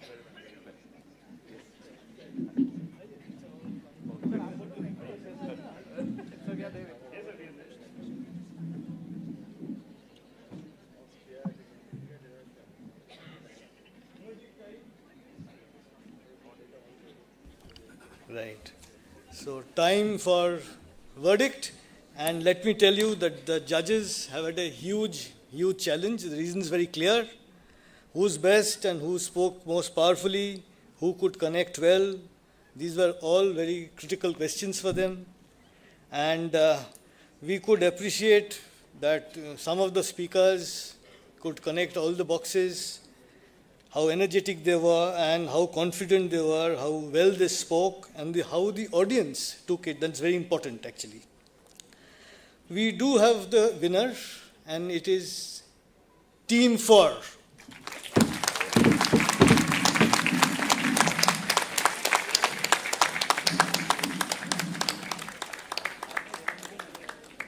But this is not to say that Team Against, people here, did not do well. They did spectacularly well too.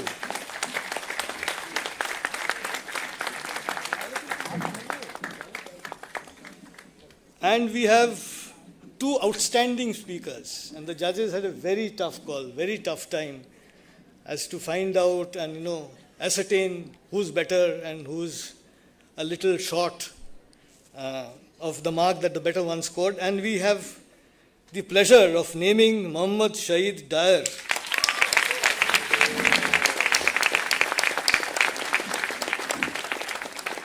as the best speaker, and Harsh Kumar Agarwal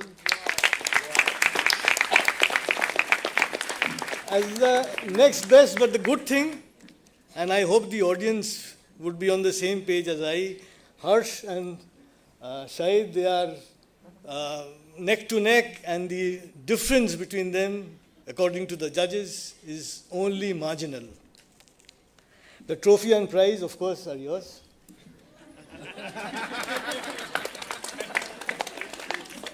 Right. Only point three. Only point three. In total marks, 1 mark divided by 3. We were compelled to declare both, but there's only one trophy. Right. The trophy was only one. So had there been 2 trophies, Decimal both are played winners. its role. Yes, sir. But excellent. Excellent. Both. So let me take this opportunity to declare on the fly that we'll have a runner-up as well. So big hand for the runner-up, and award will be declared as well for runner-up. Thank you. Super. So, and what did the judges actually see? 2 important scoring points: speaker balance, how the team sort of played it out, coordination between team members, and most importantly, the judges wanted to find out how energetic the team were and how they could connect with the audience. Interestingly, the judges have also found out, and this is a point to understand and appreciate, that they could connect from the perch they're on straight. They were looking at the judges, and the connection was direct. So this was a big scoring point for people here. So thank you. I hope you had a great time, as I did and we did. And this concludes the debate, but importantly, the prizes and the appreciations for the team members, Team 4 and Team Against. That's coming up soon.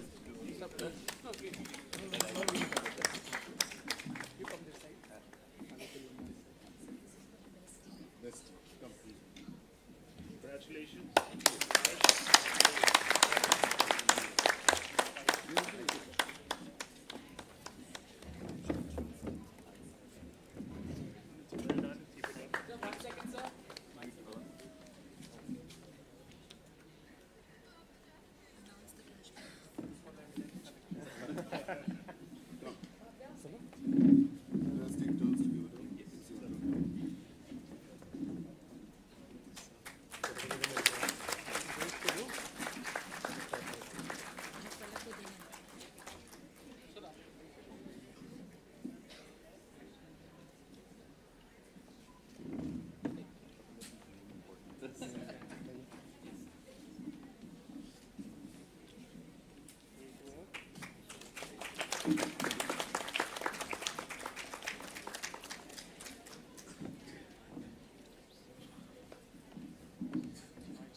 keep it up. Very well.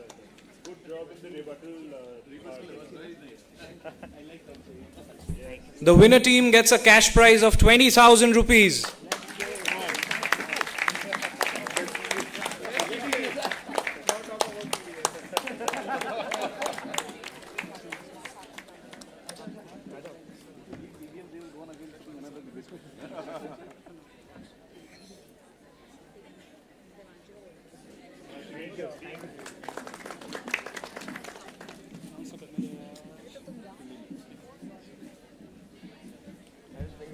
The best speaker for today's afternoon gets a cash prize of 5,000 rupees.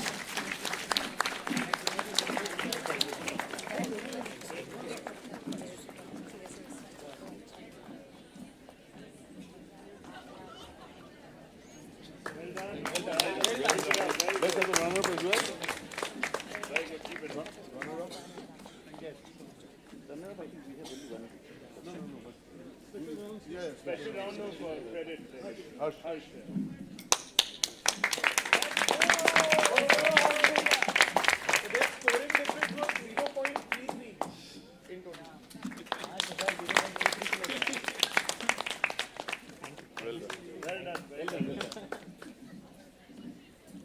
Next time you guys don't go in the same team.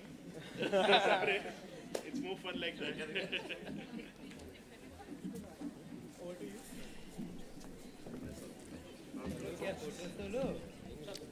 Congratulations to all our winners. We would now like to invite the Head of Commerce, Dr. Pritha Singh, to deliver the vote of thanks.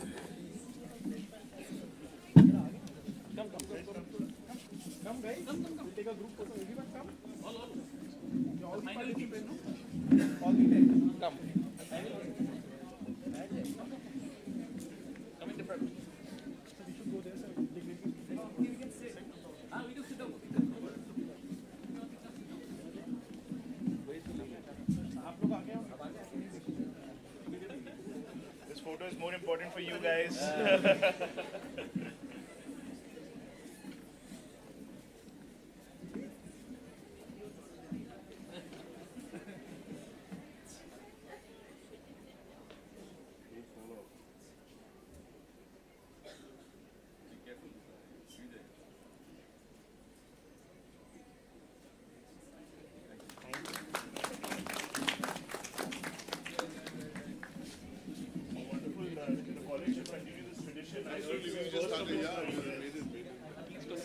Types of discussions which bring so much enrichment.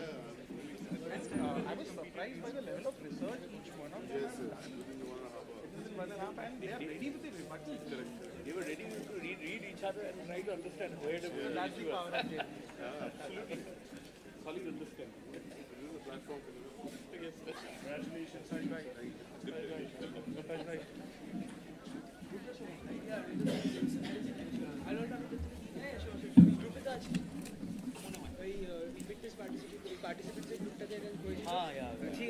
I got it, Rudra show, right?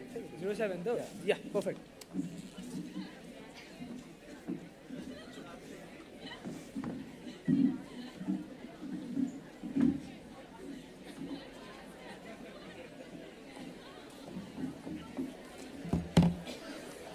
A very good afternoon to all of you. It gives me great pleasure to propose the vote of thanks to this flagship event organized by the School of Commerce. But before I do that, I need to tell you briefly about our school. The BCom program was first launched in 1999, thus the first batch graduated in 2002. From humble beginnings, we have come a long way, so much so that the last year almost 250 students took admission to the program.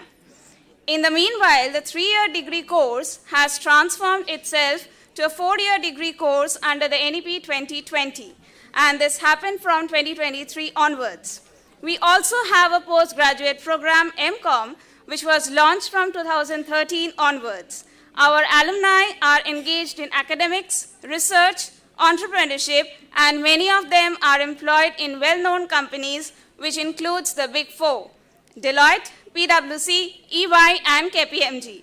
I would like to thank all the participants coming from the different colleges and also from JDBI for putting up a spirited debate. The arguments both for and against helped us to understand the expectations and aspirations of the Gen Z. I would like to thank today's moderator, Mr. Nilanjan De, and honorable jury members, CA Gagan Kedia, FCA Ishan Tulsian, and Dr. Samip Barua for sparing time for their busy schedule and being here for the students. I'd like to thank our management for being supportive in whatever we do, especially Secretary General of Vidya Mandi Society, Major General V.N. Chaturvedi, retired, Deputy Secretary General Colonel Bera. Our Director, Dr. Shagata Banerjee, has been a guiding light from the starting of the planning process. Our officiating principal, Dr. Tapabroto Ray, for his constant and immense support. I would like to thank teaching, non-teaching, and the Group D staff members for their support. Last but not the least, I would like to thank my dear students for being such a proactive audience. Thank you so much to all of you.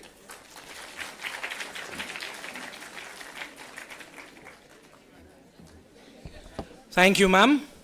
We now conclude the reality check event with the national anthem. I request everyone to please stand at attention.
Our sincere gratitude to our dignitaries, jury members, faculty, organizers, volunteers, participants, and our audience, both online and offline.